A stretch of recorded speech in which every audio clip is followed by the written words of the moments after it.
Good evening, I'm Katerina Georgieva. This is CBC Windsor News. Thanks for watching. Tonight, small fires a big problem for firefighters in Windsor. Plus, how pharmacists are dealing with the shortage of children's medicine as the healthcare system responds to the surge in sick kids. Attention green thumbs. A rare plant is up for sale. It's the Monstera with a monster price tag.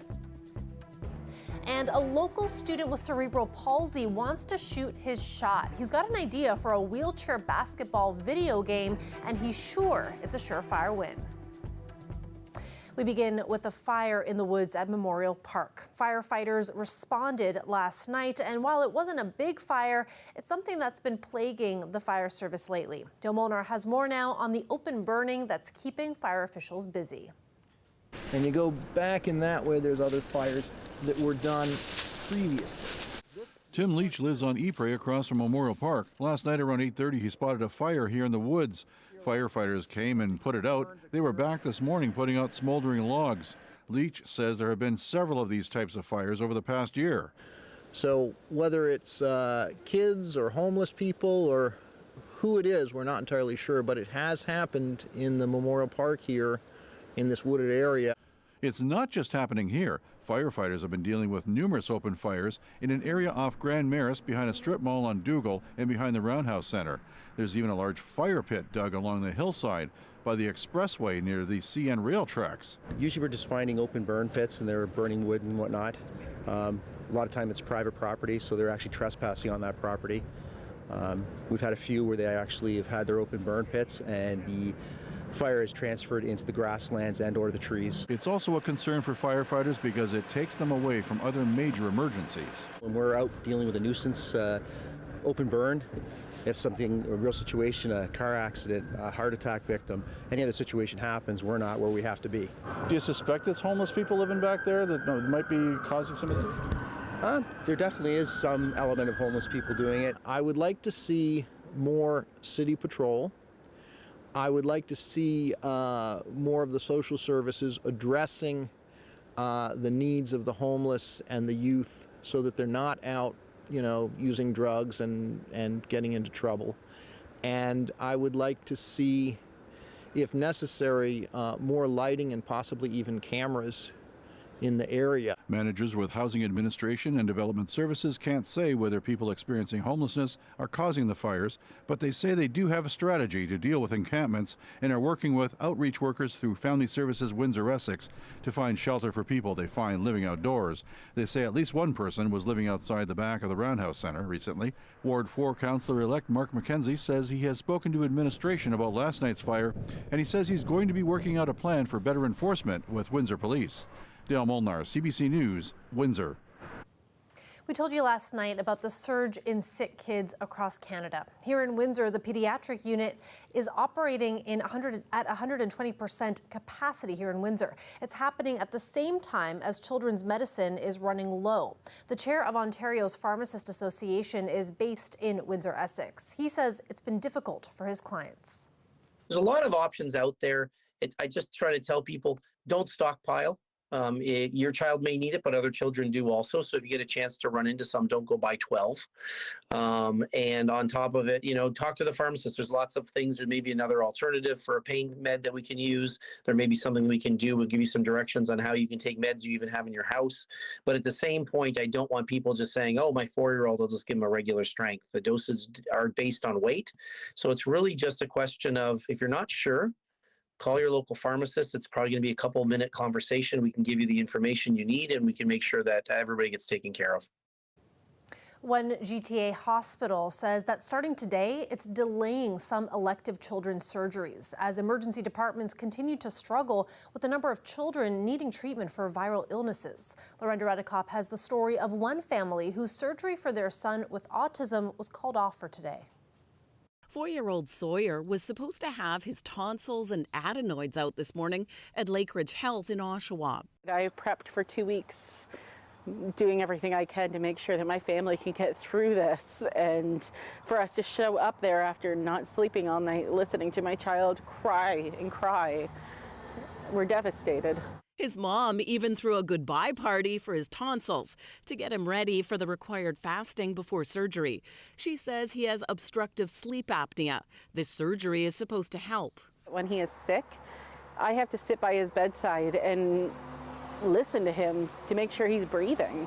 Lakeridge Health confirms we have had to make the difficult decision to reduce the number of elective inpatient surgeries, adding all urgent and priority pediatric surgeries are continuing across Lakeridge Health.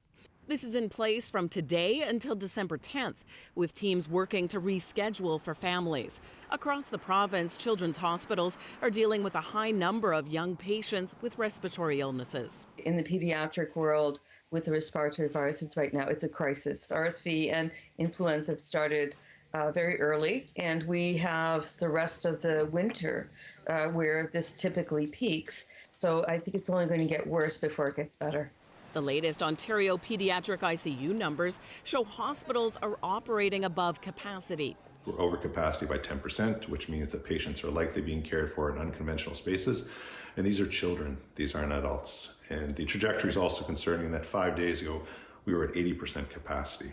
The Ministry of Health says Ontario Health provided direction for all pediatric hospitals to have a surge plan in place to respond to increased demand. Many doctors want mask mandates reinstated.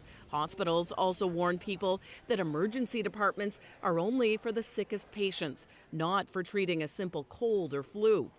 Jolene T-Bear worries without a surgery, her son will end up needing the hospital. You're basically giving a bed no matter what, because if he gets a virus, he doesn't breathe and he will likely end up right back there, but in an emergent case. Lorenda Redecomp, CBC News, Toronto. Canada's chief public health officer says the country is facing a triple threat of illnesses this winter. Dr. Theresa Tam says COVID-19 cases are on the rise and 2 other respiratory diseases are showing up earlier than usual. Respiratory syncytial virus, or RSV, and influenza have increased above seasonal levels as respiratory virus season gets underway early in Canada. Tam says the combination of the 3 respiratory illnesses is already driving a surge in hospitalizations. She says children's hospitals are being particularly hard hit by RSV, and more than half of all influenza cases have been detected in children and teens. Tam is urging Canadians to take precautions such as wearing masks indoors and keeping COVID-19 and flu vaccinations up to date. Strains on the healthcare system are obvious across the country, and so are the staffing issues. Newfoundland and Labrador says it needs to fill about 600 registered nursing positions. And with no options locally, it's decided to send officials to India to see if they can recruit people there. Heather Gillis has more on the plans. The provincial government recruitment team will travel to southwestern India. More than 11,000 kilometers away in Bengaluru, India, reps from the province will recruit new nurses from about a dozen schools and help them immigrate to Newfoundland and Labrador. Fury says the desk will be similar to the one that helped bring Ukrainians to the province. This desk is modeled after the recent success we had in Poland, which showed that being on the ground and making a connection with people was paramount.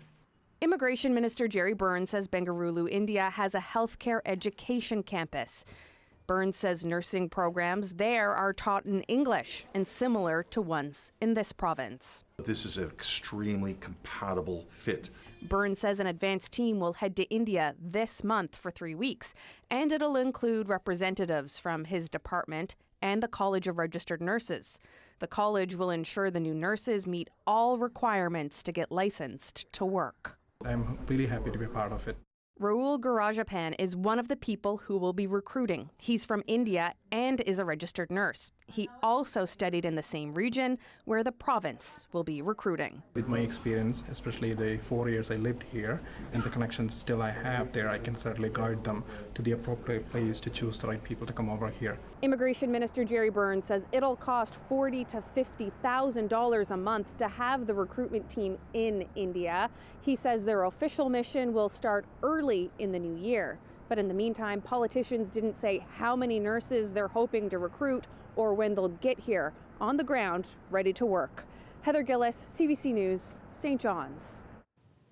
With the federal government planning to welcome 1.5 million immigrants in the next 3 years, many wonder where they'll all live. And there are worries it might further strain Canada's housing crisis. But as Philippe de Montigny reports, the new residents could also be part of the solution. Some of them also brought over here. This Toronto plant could be one of the solutions to Canada's growing housing crisis. Every day it churns out pre-built walls and floors used to build new residential housing. But there's a problem. Higher demand, but we don't have enough people to build. I would say about 10 to 15% labor shortage currently. And that's causing production delays, even forcing the company to turn down orders. Add to that Canada's commitment to bring in 1.5 million immigrants in the next 3 years. The labor shortage that we're seeing right now, which is one of the factors that is impacting the rise on inflation, is in part due to the fact that in the past couple of years, we have not welcomed enough immigrants into the country. Here's the dilemma. It's a chicken and egg scenario. Canada desperately needs more people to build homes, but the workers coming here need homes too. In Canada, we build approximately 265,000 homes per year. And here we are talking about 500,000 immigrants coming in per year. We're undersupplied before we even talk about this immigrant influx. But data show immigrants tend to rent before they buy. I don't expect them to exert pressure on housing prices as much, but more so on the rental demand. And it takes sometimes 3 to 5 years to build your credit history and down payments to get involved into the housing market. We are supplying what the customers are looking for, but there's more we can do. For many construction and manufacturing businesses like Home Technology, the arrival of new workers to fill vacant positions is imperative and can't come soon enough. Philippe de Montigny, CBC News, Toronto. Windsor's plant community is abuzz. One enthusiast is selling a pretty rare plant. The cost? It's unbelievable to some, but CBC's Jennifer LaGrassa looks into why the price might be right.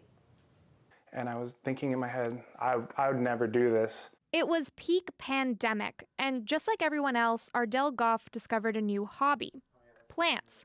A trip to Colasanti's and Anna's, and he was hooked. And, $200 later, I have all these houseplants.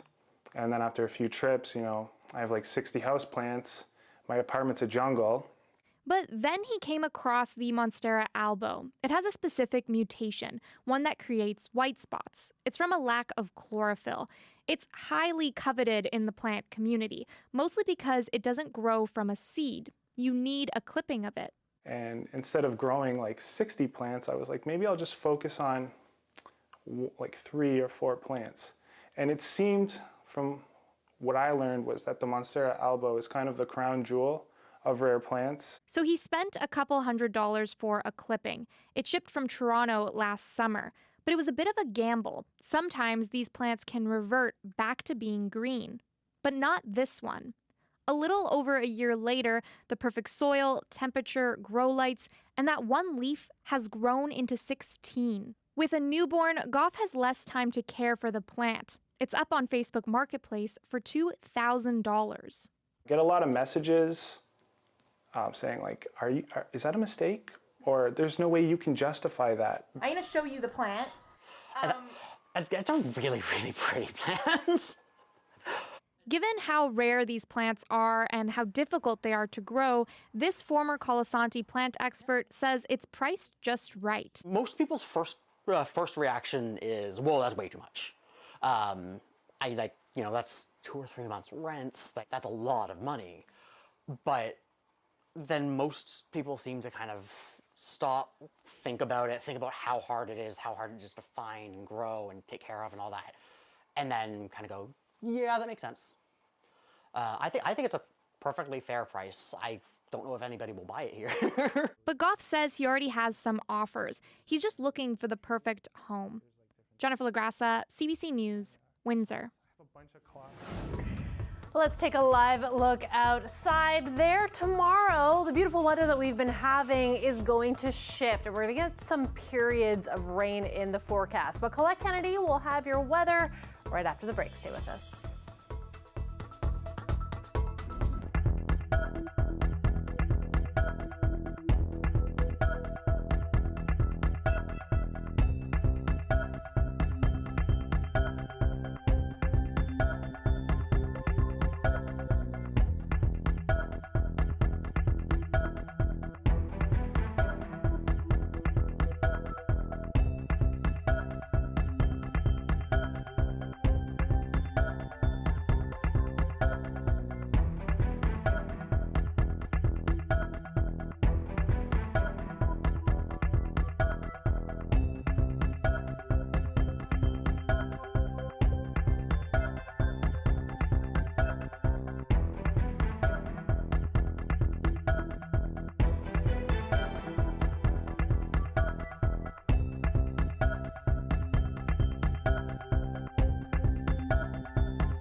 Colette Kennedy joins us now for a look at our weather forecast. Colette, this streak of beautiful weather that we've been having, I think, is about to run out.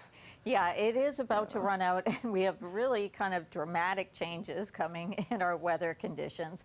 But in the short term, for those of us, trying to live in the moment, we still have this evening, we still have overnight tonight, where conditions remain mild and dry, and then things really begin to change on Friday. Let me show you, first of all, what our daytime highs look like. I mean, just some incredible numbers here, and you'd think maybe there'd be more records, but actually, November 10th, about 2 years ago, 2020, there were some very warm temperatures. So nonetheless, whether it's a record or not, if you had the chance today, if you were lucky enough to be outdoors, a little breezy with the southwesterly winds, but very pleasant as well. But what's going to be happening is what was Hurricane Nicole, then now Tropical Storm Nicole, well, the remnants of that becomes post-tropical tonight will be coming our way. Those outer bands, even though the center is going to be way to the south, those outer bands will be pushing to the north. You can see the areas where Environment Canada has issued special weather statements. That does not include southwestern Ontario. And I will tell you that as I'm looking at kind of the most latest model runs, it looks like maybe it's going to be a bit further east, which would bode well for tomorrow Remembrance Day ceremonies, meaning I'm seeing perhaps lesser amounts in terms of the rainfall, but also the track staying a bit further to the east. Wintry mix to the north, and that system incoming, along with, if we broaden our perspective, right here, Tropical Storm Nicole. Remember I said it doesn't matter where the center of it is down there. Look at how far north those outer bands are, and those are going to continue tracking northward. So let's pull this all together. Eventually it's going to meld and move into Atlantic Canada, and it may be 50 to 100 millimeters of rain into New Brunswick. However, I said tonight would still be nice. Tomorrow morning as well, early morning hours, get out, walk the dog. You can do that and you'll be okay. But then as this starts to push in, I've stopped it at 11 a.m. on Remembrance Day, and we may well see even showers kind of all along the north shore of Lake Erie there and into the Niagara region, but it should move pretty quickly. And then behind that whole system as it moves off, we will see much colder air moving in, and that's what's going to really drop the temperatures into the weekend. Look at this, though. I'm very encouraged by the amounts I'm now seeing in terms of the rainfall. So we could do well with only 5 millimeters or so, maybe 5 to 10 if it's only a gentle shift back westward. Tonight, temperatures are very mild, double digits all around for the overnight lows. And then tomorrow we gradually, we're still mild, but then we gradually come down to 1 and only up to 7 on Saturday, and then we fall into the negatives and likely the first kind of hard freeze that we'll be seeing and sticking around for several days. My heart out of my chest when I heard you say negative. Yes, it is what it is. It's the reality of this time of year. Yes. Thanks for that. You'll be like, is it November for very different reasons? I guess it really is. Thanks so much. When we come back, a Windsor man is shooting his shot to pitch an inclusive video game. That's coming up.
Welcome back. A Windsor man with cerebral palsy says something has been missing from the covers of popular sports video games.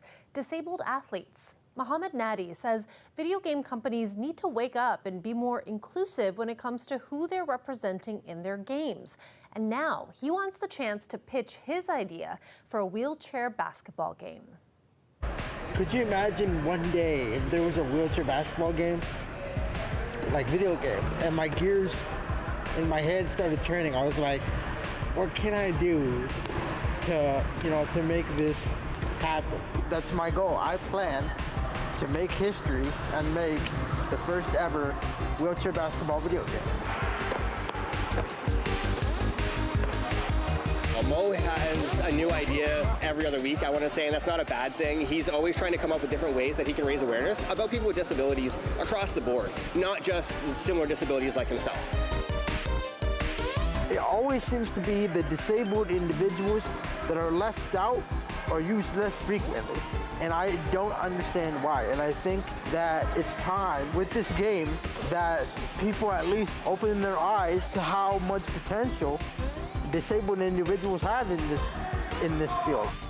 Being receptive and proactive on representation within games is something that the industry is very committed to. Not only with that specific example about Microsoft allowing their gamer tag avatars to be ultra customized for however it is that you want to customize them, including having an avatar that has a disability, but within the game itself and within the game's characters. I mean, representation is something that the industry has noted and is working on, but is going to need to evolve even further as time goes on, just because our players don't all look the same, they don't all live the same lives, and they don't all have the same experiences. And so, as video games grow, I mean, we're more than 2.5 billion players around the world now. I mean, but there are more than 7 billion people in the world. I think we have a lot of market share to go. And, to get more people engaged in video games, we have to appeal to those people. And that involves making sure that characters look like them and sound like them and have life experiences that they have. And, the world is changing rapidly, and so is our industry. And I think that over time, you're going to see a lot more of that. I think they should consider it. I think given who they are, especially 2K in the basketball world, this would be an ideal pet project for them. It's not something that would really cost a whole lot, considering they're building off of the platform they already have.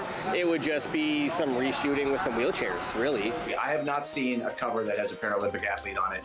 And I think that it would be a fantastic day that if we ever do see a cover that has a Paralympic athlete on it, I think it would be fantastic. And I think that it would send a message of diversity and inclusion such that perhaps hasn't been sent yet. So, the day has not yet come that I'm aware of, and I hope that in time it will. Whoever the head of EA Sports is, I do not know your name and I apologize. But whoever it is, contact me. Get in touch with me. I'm not hard to find. But at least take 5 minutes to at least hear my perspective, or at least hear the perspective of somebody who wants equality in this world. Because if you really want to boost up your image or boost up the credibility of your companies, give other athletes a chance to shine. Don't just use your select few, your select favorites. LeBron James has enough money. Michael Jordan has enough money. They don't need any more money out of your pockets to do this game. Whereas people like us, who are frequently looked down on, aren't even given the platform and the resources that you provide them with. Is there anything else you want to say? I think the one thing I gotta say is, let's play some basketball.